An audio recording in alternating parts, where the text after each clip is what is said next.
So in that final, you scored 100 and took 2 wickets as England went on to win the first ever World Cup. Can you remember how you felt when you walked out and then scoring that 100 on the way to winning a World Cup?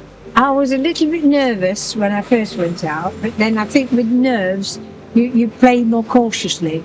And I was really elated when I came off, particularly because my father was there and he greeted me with a rug over his arms. So, yeah, because he was in his 80s at the time. Yeah.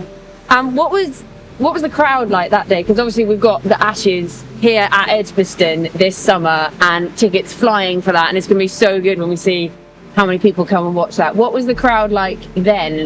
How much excitement does it give you to know that there's going to be so many youngsters perhaps coming to watch the women play in the Ashes this summer? It gives me a lot of excitement to know that there'll be more people here this time, and in fact that they'll bring their children and they'll want to then play.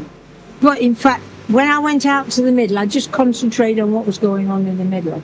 I was very aware when we came off and we were given the medals by Princess Anne. And then I got my MBE and went to and met her there, and that was great. Because I'm talking about the men's cricket. She said, no, I don't mean the men's cricket. The cricket I'm talking about. Yeah, and Eve, you play a lot of your cricket obviously here with Sparks. This place is sort of steeped in history. Does it make it a bit more special even to know that you're playing this professionalised game now and the likes of Enid have blazed that trail for you? Yeah, absolutely. It's an honour really to be able to play here and know that everything that you guys have done to be able to give us this opportunity to be able to play professional now. I think the way that the women's game's going, it's only going to get better and better, and it's great to see that. So obviously you played that World Cup final here and you hit 100 in the final.